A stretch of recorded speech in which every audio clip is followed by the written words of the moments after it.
You are listening to the 90 Days Later podcast with Anna Charles, episode 146. Welcome to the 90 Days Later podcast, where I show you how life with less alcohol is more fun than you think. I work with high achievers who struggle to drink a glass of wine without it turning into 2 bottles. I'm the one they call when they want to take it or leave it. So if you want to change your relationship with alcohol that doesn't involve counting days sober, you're in the right place. Hello everybody and welcome back to the podcast. I'm feeling full of beans, full of energy today. Got up early, went for my early morning run. I've been getting out of the habit of doing that of late and I've just started back up, and it is such a fantastic way to start the day.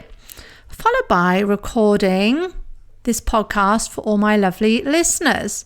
Now today, I'm going to talk about something slightly different. Actually, the angle of today's talk is going to be on quitting drinking completely. Now, this is not going to be done in that you've got to go sober kind of way, as in that is the only way, alcohol is poison. None of that. Right? None of that. But giving up completely is always an option. All right, for my clients, the people who come to me, because I do talk about this, that I help you drink rarely, less, or not at all. And in fact, what I often find is that my clients, that they kind of work themselves up to it. It's kind of like they decide at the beginning they need to change their relationship with alcohol, they want to drink a little bit less, and then they start to take a little bit of a longer break. And then sometimes they get to the point where they think, you know what, I think I can do this. And I don't think actually that I want to drink anymore. And at that point, it comes from belief. It's very natural and it's a beautiful thing. Because when that happens, for whomever it happens, it kind of like it makes sense for them. Now, you know, I do not judge whether you want to drink or not. If you want to carry on drinking, keep alcohol in your life, that is totally fine. I just want to help you be able to do it in a controlled way that works for you and that is going to last, that we're not resisting and fighting and we're making it a very natural thing. So whether you're looking to stop drinking completely or just cut back to less in one sitting or only drink on certain occasions or whatever, there is still a lot to gain in today's episode of the podcast. And perhaps if you are thinking you actually would dearly like to stop, but you just can't imagine it, right? So it just is not on your realm of possibility, which by the way, I totally get. That was me.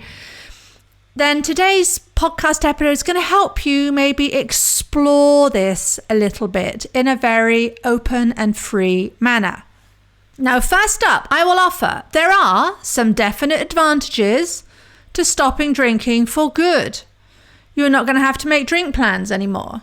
You are going to lose desire for whatever your drink is completely. And you're not going to need to manage that. Well, I say that you will lose desire completely. You do that if you do it my way, right? When we tackle desire, bit of a Frank Sinatra moment there, I nearly burst into song. No, if we do it my way, we're tackling desire. Not if you willpower your way through to stopping drinking entirely and counting days. Right, because then you're going to be walking around with raging desire, thinking about wanting to drink, but having to hold yourself back from it. And we're not going to be doing it that way. We never do it that way. But if you take my process and you follow it all the way through, right, all the way through to a logical conclusion, it's totally possible to stop drinking with ease. Even if you are really thinking about that, it can seem scary at first. So please don't be put off by me talking about stopping drinking entirely today. This is kind of a bit of a special episode, right? So on with the show. So first, we're going to start with a why. We're going to look at why you might want to give up entirely. Now, I always say that your why is the most important thing, right? When it comes to changing a relationship with alcohol. In fact, your why is important for any significant goal that you set yourself. It's what will keep you motoring forward. And one of the ways that people find it helpful when it comes to alcohol is to consider the net negative consequences, hence the title of this episode. Now, the most helpful way, I think, to approach the topic of net negative consequences is to simply ask, what in your life do you wish you didn't want?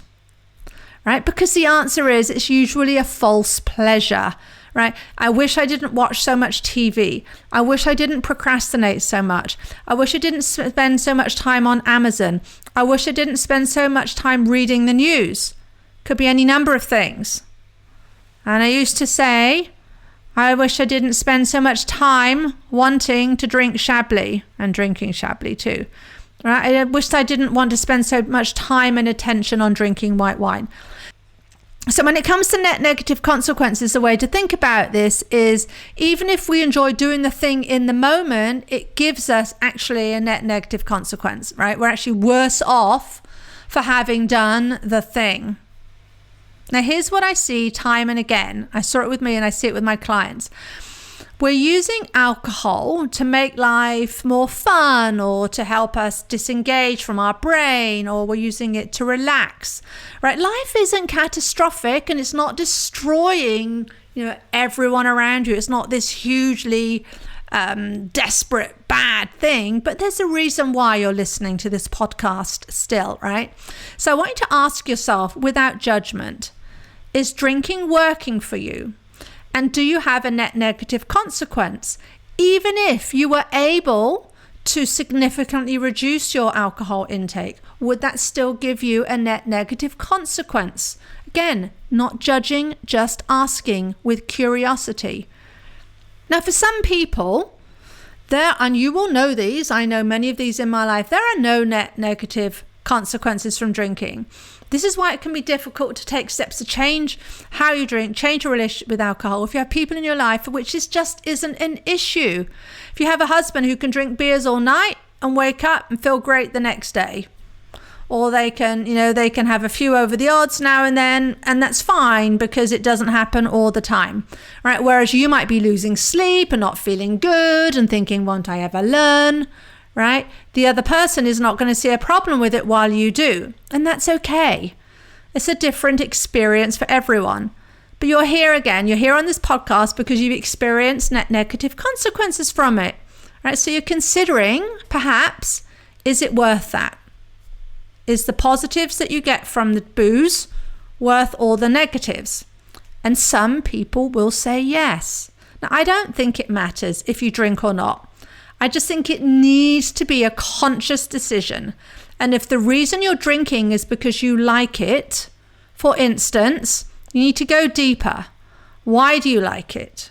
Right? And the answers to why you like it or why you're drinking, I think has to be amazing. Has to be super amazing. It has to be worth going through all the effort and the folderol of negotiating with yourself and drinking. Right, this is one of the most important decisions you're going to make, and I do think it needs to be deliberate.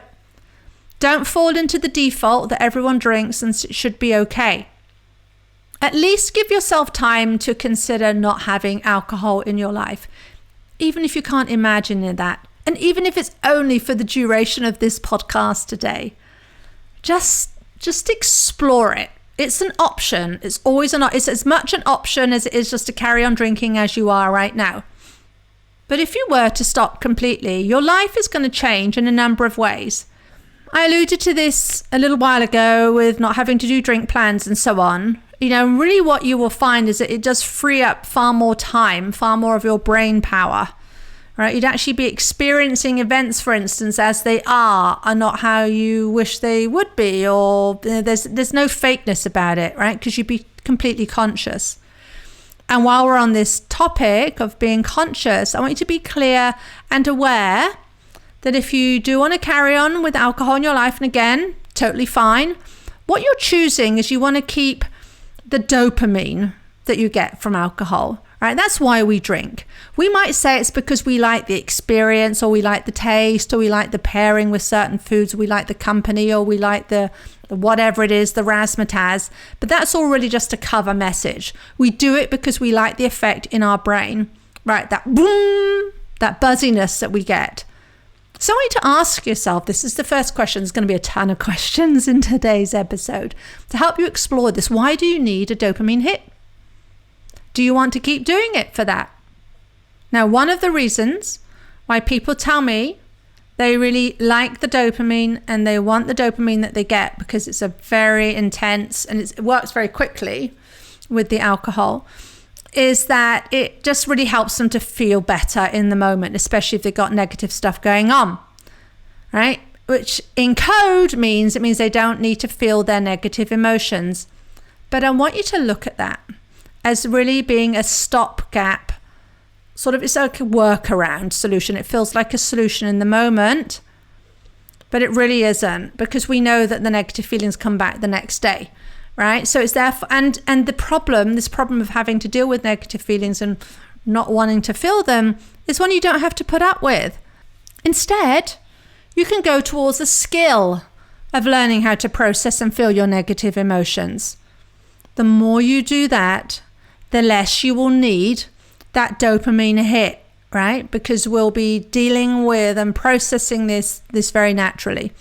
So let's look at what happens. Let's step back a little and look at what happens when we use alcohol to manage our emotions and the resulting net negative consequences that come from that. Here's what I see happening. What happens is we seek solutions to feel better, right? We're feeling sad, grumpy, miserable, frustrated, anxious, whatever it is. We seek solutions to feel better by seeking pleasure to avoid any of those kind of negative emotions. And we do that by way of drinking. Some people do this by way of eating and shopping and so on. And we do that by way of drinking, or I used to. Right? And what happens is we have a rubbish day, so we drink. We feel stressed, we want to relax, so we drink. You've had an argument with your wife and you just want some peace, so you drink. And if you constantly seek pleasure, right, you want that dopamine buzz to come to deal with your emotions, that is going to become your go-to approach. So what happens is you're going to have a negative emotion. You're not going to know how to deal with it. You're going to seek something outside of you to solve that problem, i.e. the wine, and it will solve it temporarily. But then what happens is you're going to have another negative emotion, right? Because we're humans and it happens. And then you're going to need alcohol to deal with that. And then you're going to repeat that and repeat that and repeat that. So you're going to be constantly seeking something outside of yourself, i.e. the alcohol, to deal with a negative emotion inside of yourself.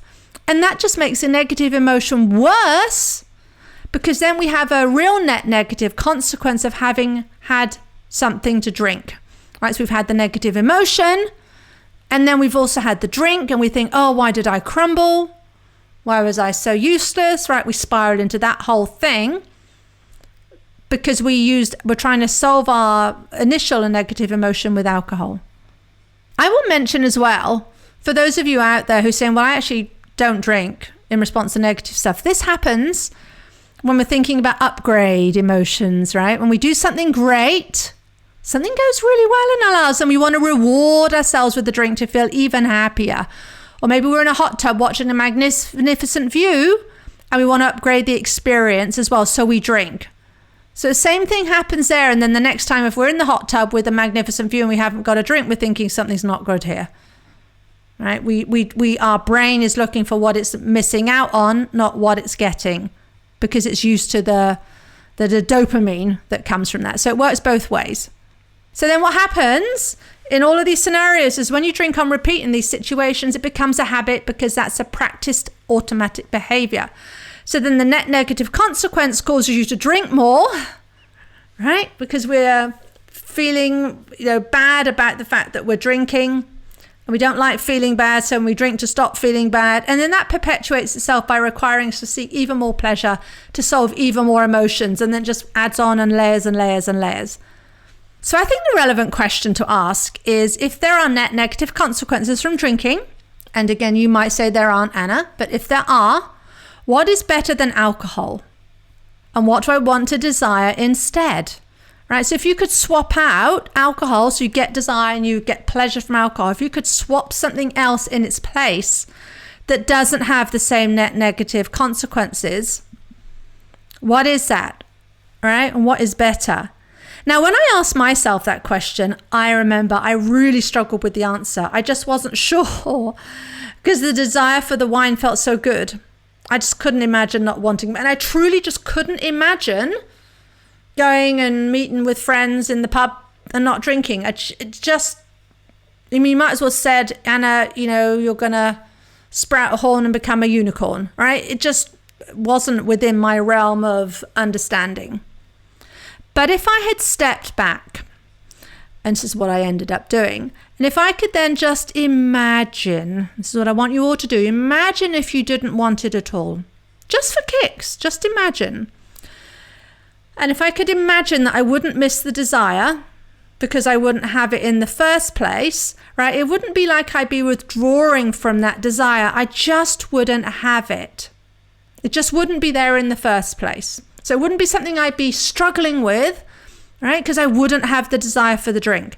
And that's when I knew I was willing to go through the process to unwind it, when I really started to imagine that that could be. So the question isn't, are you willing to stop drinking? And that's what so many people talk about. You know, just want to stop the action of drinking. The question is, are you willing to stop wanting it? Because wanting it, which is your desire for it, is something within your control. And that's the thing that's fueling the action of drinking. Like we're backing it, we're taking it a step back. And it is so important to tackle this desire, because if you just stop drinking and you're still full of this desire, that's going to keep pounding at you, and it's just going to be a really hard sell for yourself. And then you're going to crack and justify, oh, it's just one. Oh, it's a special occasion. Oh, I've been so good. Right, we're going to have all these reasons because we're still really wanting the thing. But if you're willing to stop wanting it and you're willing to act on that decision, in time, your desire for drinking will wane until it completely stops. If you stop drinking completely. Now, at this point, you might be thinking, yeah, I get that, but I've never been able to do that. It's too hard. It's too big a problem for me to conquer. Now, listen, I'm not saying your life will be all sunshine and laughter and peace and contentment without alcohol in your life. I don't want to sell you that. There's still going to be challenges to deal with. But listen to this. You won't constantly be having to deal with the exact same problem. Now, why is that important? Well, dealing with the same problem day after day after day after day is what makes life dull and boring. And guess what? We don't like feeling dull and boring, and those are the emotions that make us want to drink. That's what happened to me. I was constantly dealing with feeling terrible, constantly not wanting to do anything unless there was alcohol involved, constantly thinking about drinking all the time, or at least in the evenings. And that problem then just kept recycling. I mean, it was the same thing every day. It was like that, what's that film? Groundhog Day. It's just like that every single day. And one of the things I realized, and one of the things I offer, is I thought I'd just much rather have new problems and new adventures. Because, by the way, that's something our brain finds pleasure in. It's going to want to go towards that. Our brain likes some novelty. Even though it thinks it's dangerous and scary, we don't inherently like change, but still we do like novelty. So that's something I'll offer. If you were to go to this new way of thinking about this, or maybe you're entertaining quitting entirely, you're not just going to wake up with the same problems every day. And there is some pleasure to be got from that. You're not in Groundhog Day, at least. Now, like anything with a net negative consequence, anything in your life, the $1 million question for you to answer is it worth you to carry on doing that thing?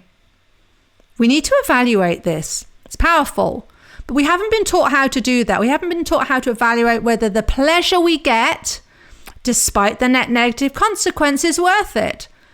And that's what I encourage you to do. Evaluate it for yourself. You might say it's totally worth it. And I've worked with people who have a huge interest in certain wines, and they say, absolutely, I like doing the wine tasting. I like doing this. And it's worth it for me. But I would really think about what is your reason. And if you really like your reason, then you're not going to mind the effort that goes into it, and you're not going to mind the net negative consequence. It's part of the package. You're like, yeah, I'm fine, but you're making a decision. It's conscious.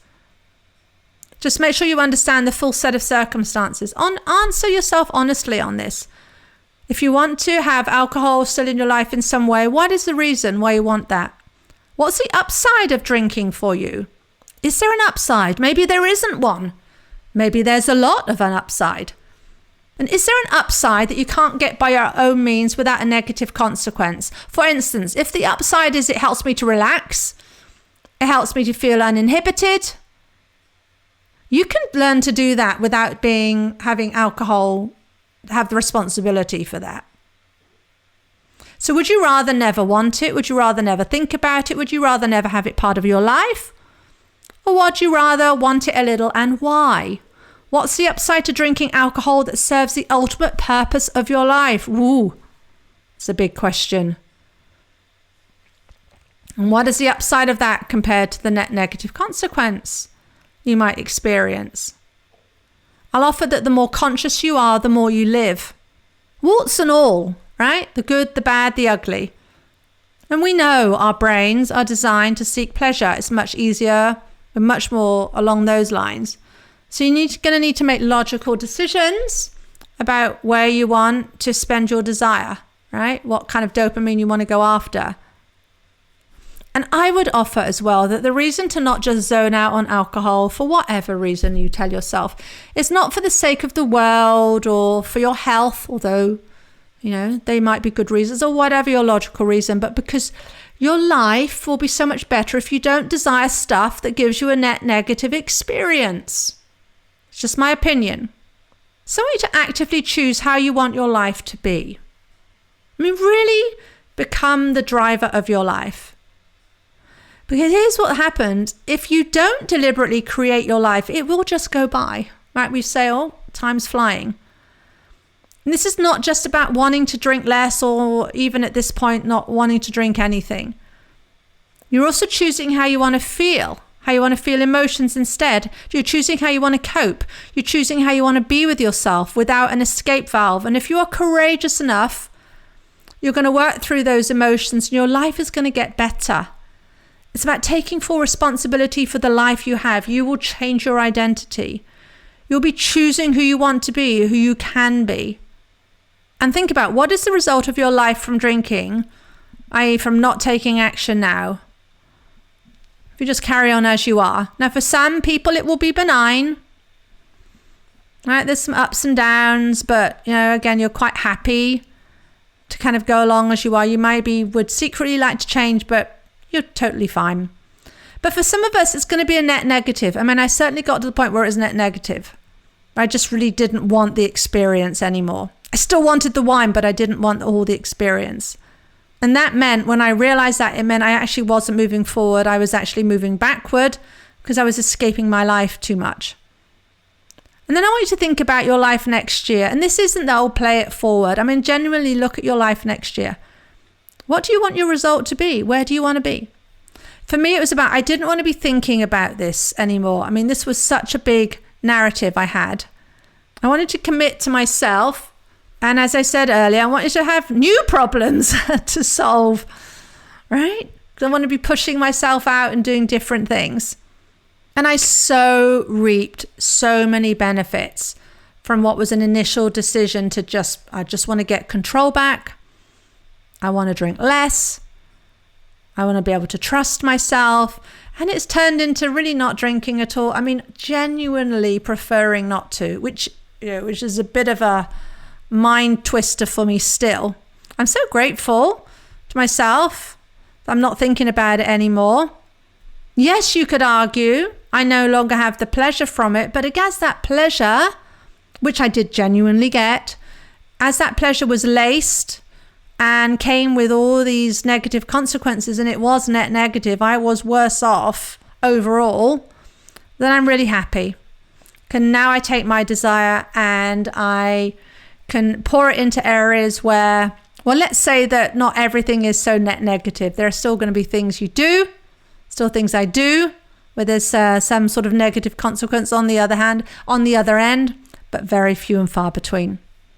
All right, that was it for today. So again, I hope even if you are sure that you want to carry on drinking, no problem, that this gives you some idea though, right? Helps you to frame it with regard to the pleasure you're getting versus the net negative consequences. If you're listening to this and you struggle with cravings, I want to remind you, I have a free guide out there. It's about 3 ways to help you curb your alcohol cravings. You go to 90dayslater.co/3 things. And finally, my call to action to you. If you want to change, if you've been listening to this, you just don't think you can do it on your own, maybe you've been trying to do it on your own and maybe nobody in your life understands and they're all saying they can help you, but it's not helping. It is up to you, and you can change that. It is within your power. You just got to go to 90dayslater.co, click on that, book a call, and get some time with me. As I said, you've probably heard me say, and if you haven't, I'll tell you now, I don't work with everybody who contacts me. It has to be a good match. I have to be able to help you, feel I can help you. It has to be something you want. Changing a relationship with alcohol is not a walk in the park. It's not always easy, but it is totally simple and totally doable. And it would be my pleasure to help you do this, and you'll enjoy it. You'll knock yourself out. You will be so proud. All right, 90dayslater.co and book a call. And other than that, I have finished for this week, and I will see you next time. Bye. If you like what you're learning in the podcast and you want to take the work further and achieve total freedom around alcohol, let's talk. I help my clients stop reaching for that first glass of wine the moment 6 p.m. rolls around, and they don't miss out on life. Email me for more information on anna@90dayslater.co. And if you did enjoy the show, I'd really appreciate if you'd leave a rating and review to help others find the 90 Days Later podcast.